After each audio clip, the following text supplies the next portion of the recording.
Hello all and welcome back to this course on digital systems. So now what I will do is I will construct a what is known as a master slave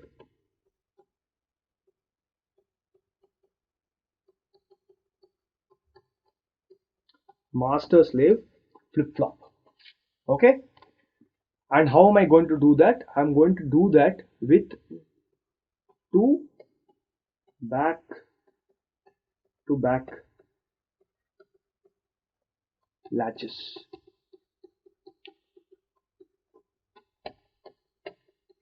Okay, so let's consider this particular example here. Okay, I'm going to consider this guy here, the negative latch, and I'm going to consider this as the yeah. Okay, so let us look at this particular combination and we'll study how it's going to operate if I were to simply connect this output to this input. Okay, so I will call this as the intermediate. Okay, I'm going to, this is the master stage and this is the slave stage. Okay, remember this is a negative latch because I'm giving clock bar there. Okay, and I'm giving clock to this particular input here. Okay, so now for the input D to go to Q, there is an intermediate state called QM, and we are going to analyze exactly that to figure out what and how this latch is going to sort of respond to the changes. Okay, so let us look at again a timing diagram. Okay, clock, uh,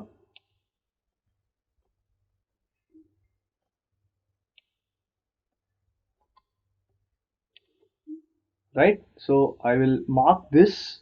Remember, this is my D. Okay, so let us say my D started. Now I'll, instead of dealing with state 1 2 3, I will just do the exact transition. Okay, 0 1 0 uh, 1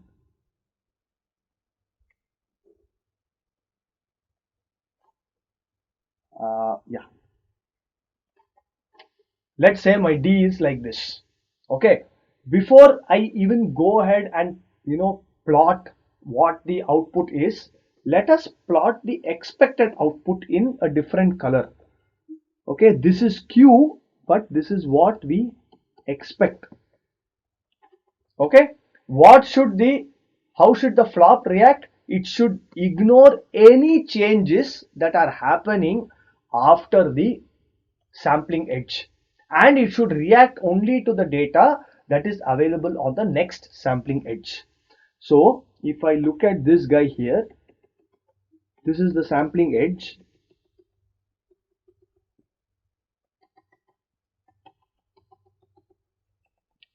Okay, I have Q here. What I want it to do is, of course, I do not know the state out here because I do not know what was sampled earlier, but it saw a 0 at the first sampling edge. I'll number the sampling edge also. This is 1, this is 2.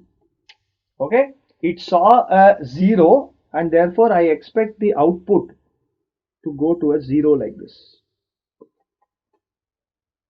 Okay, and it should remain 0, ignoring all the transitions to 1 0 1 whatever in both the positive half cycle, negative half cycle of the clock, and eventually it should sample the next one out here.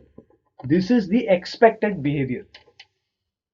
Okay, so this one is an unknown state and we don't care what this state is, right? So we will now go ahead and see how this particular master slave configuration allows us to achieve this goal. Okay, so we will now look at not just Q, but we will look at QM first. Okay, what is QM? It is basically the output of the master latch. That is when, uh, remember, that's a negative latch. What does it mean? Negative latch, positive latch is when the clock is 1, data will go through. Negative latch means when clock is 0, data has to go through, right? So what I can do is, actually before I plot this thing, if you just look at clock bar,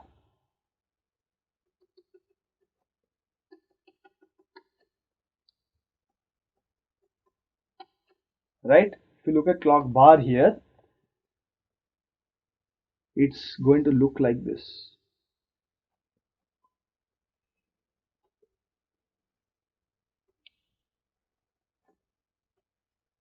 Yeah, right? So now let us look at what QM is going to be. Let me plot QM in magenta,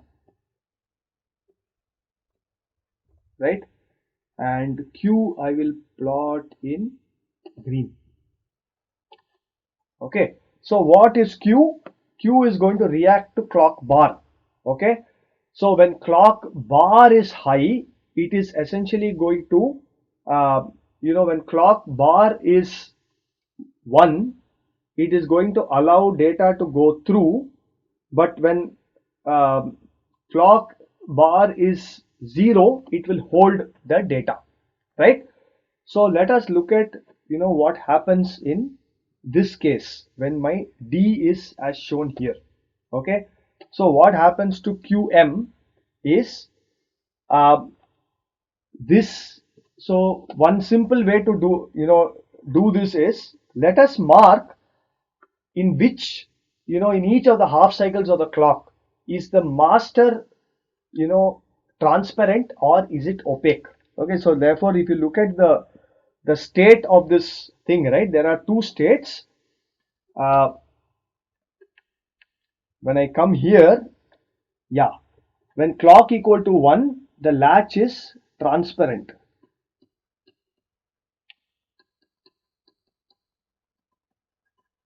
right? And when clock equal to 0, it is opaque, right? That's the basic idea. Okay, so I'm going to say this is T and this is O. Okay, and obviously I have two latches, the master and the slave.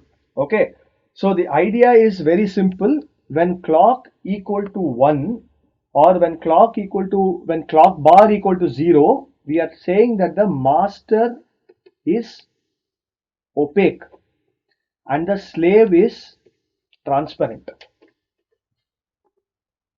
right? On the other hand, when clock equal to 0, we are saying that the master is transparent and the slave is opaque,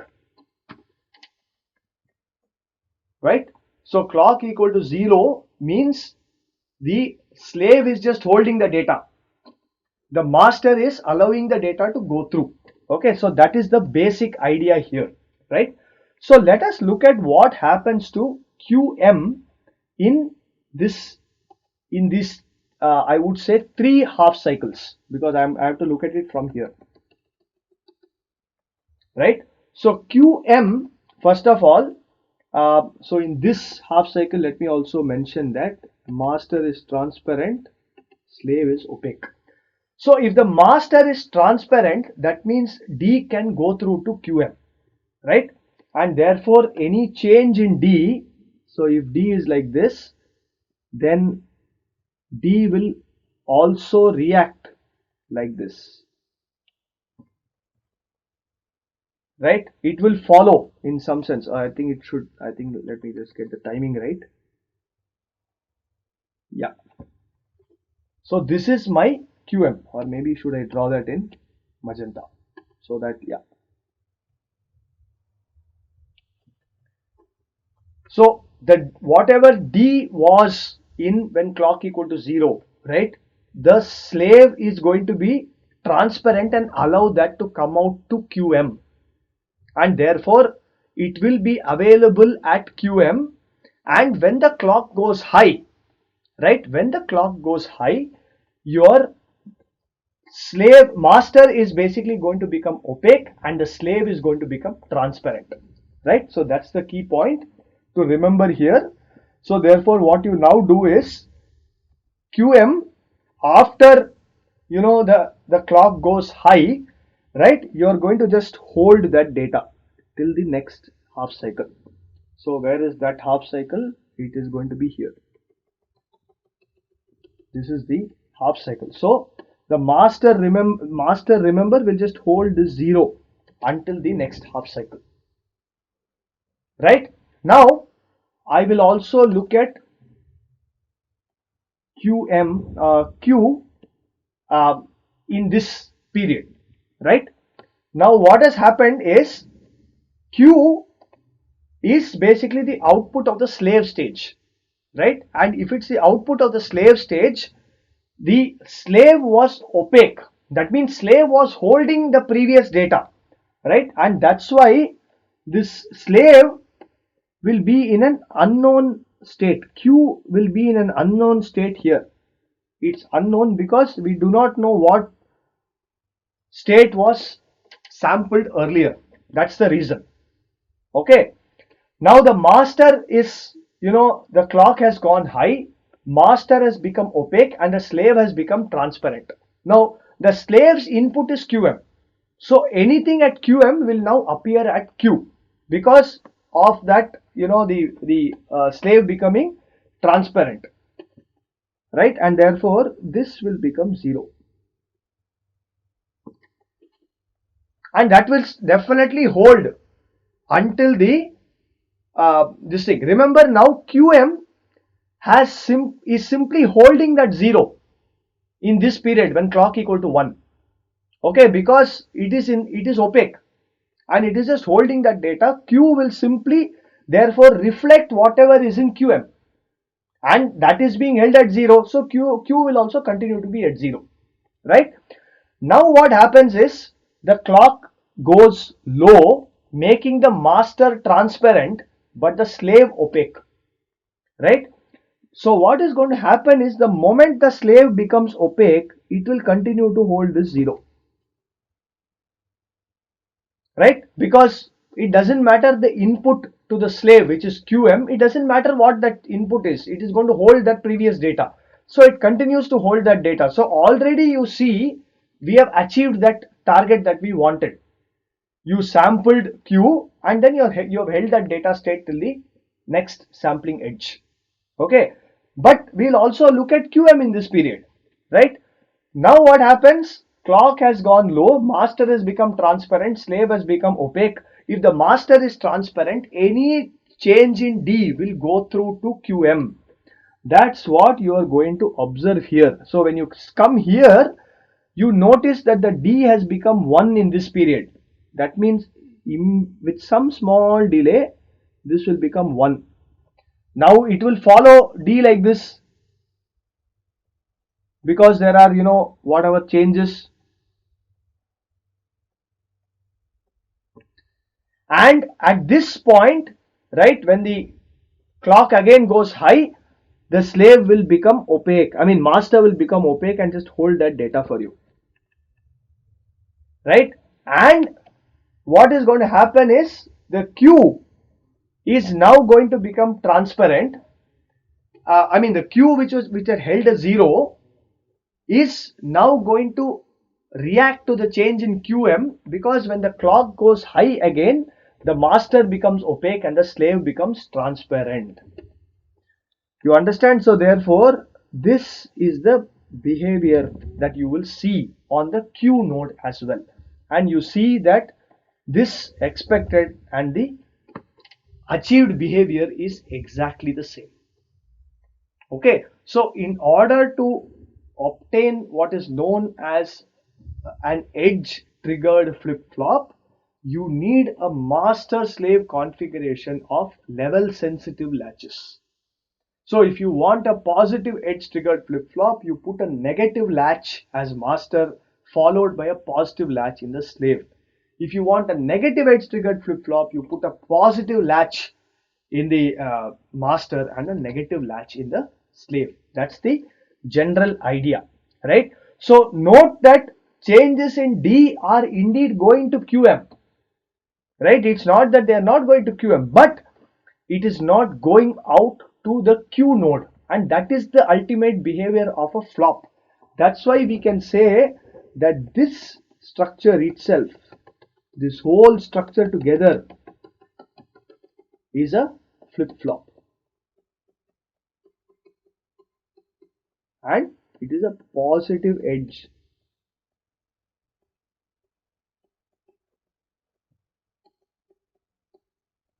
triggered flip-flop, right?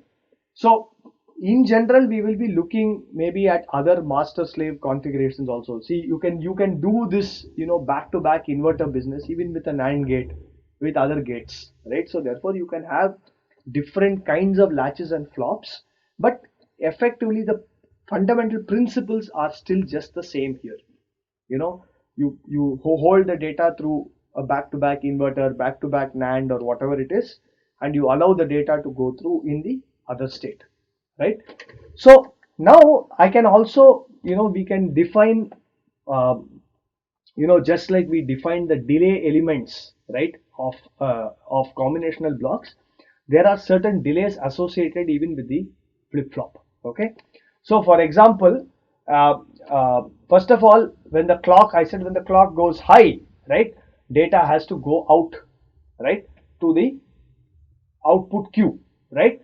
So how long does it take for that to happen? So therefore you have a TCQ. Okay, I will call this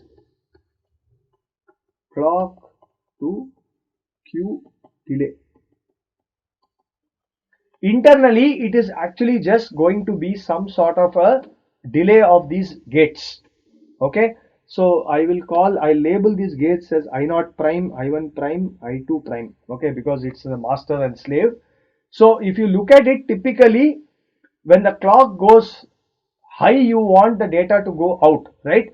So when the clock goes high, you already see that the data has been sampled by Q, by the master stage, and is available at QM. So it's just a question of going out to the output Q when you turn on that multiplexer at the output. Okay, so let me call this multiplexer M0 and this as M1. If you turn on, how long does it take for data to go through M1 and I1 is approximately some sort of a clock to queue delay that we are talking about. But more importantly, we also need to worry about, if I want to sample data, by this, if this flop has to sample some data, how close to the clock edge can the transition happen, right? So for example, you see here that I have caused a transition from 0 to 1 before the rising edge of the clock, right? That's a sampling edge. How early should this change happen so that the data gets sampled correctly, right? It turns out that you cannot take this, really close to the rising edge of the clock and sample it correctly. Okay, again I will just give you some intuition. You see that, when this clock, right, when the master stage is going to sample the data, the master is going to go from transparent to opaque, right? That means it is going to now activate this feedback path of the inverter. Okay, so when that multiplexer turns on, you want this data and this data to be the same. It has to be the same, otherwise there will be a contention. You can have, if the output is of that multiplexer is 0 and the input is 1, or vice versa, you will have a contention and you don't know where the output will eventually go to, right? Therefore you need to make sure that that is the same, and that is the origin of the setup time. It's called the setup, right? So this is the minimum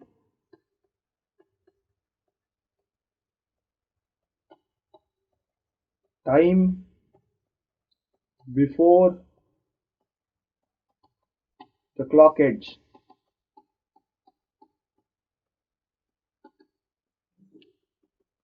I will say before the sampling edge.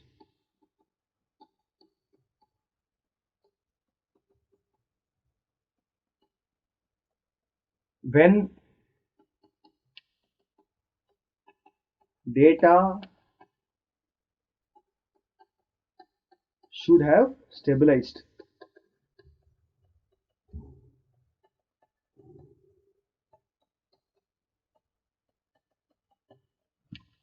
It's the minimum time before the sampling edge when the data should have stabilized to the new value.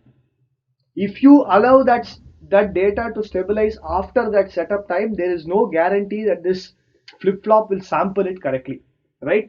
In some sense, a loose analogy is like this is a door that is closing, right? Remember that the master stage is going from transparent to opaque. The door is open, that means it's transparent, you can go through. But now I am closing the door. Now what is the, how late can you come and still make it to the door? There is a certain time, right? Otherwise you'll collide into the door, and therefore you have to make sure you are a little early before the door actually shuts off, so that you can get through, safely. So in that sense, this setup time is a very intuitive time. There is another time which is also needed. It's basically called T hold. So the idea is that, after the data has changed, has been sampled, you got to hold that data for a certain amount of time after the clock edge also, right? So this is setup, right? And this one is hold. Okay, so this is the minimum time after the sampling edge for which the data has to be stable. Okay, minimum time after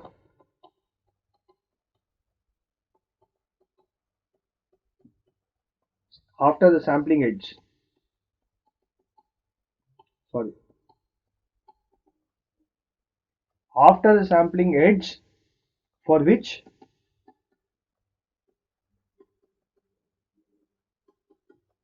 data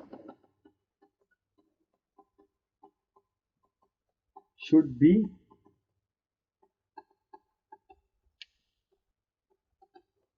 stable, right? Otherwise that data may not get sampled correctly again. Okay, so there is a time that you have to hold the data around the sampling edge. I would just say around the sampling edge you must hold that data to the right value so that it gets sampled correctly, otherwise it may not work, right? So if you compare this with a combinational block, really the TCQ is the only combinational circuit delay that we sort of can relate to, in the sense, of course everything is arising because of some delay of some combinational block inside, right? Inverter and so on, but TCQ is like the propagation delay of the of the block. When the clock goes high, the data will go out to the queue.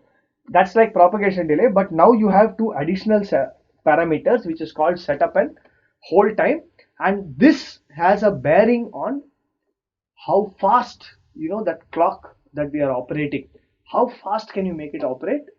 These parameters will determine a lot of that, as we will see later in the course.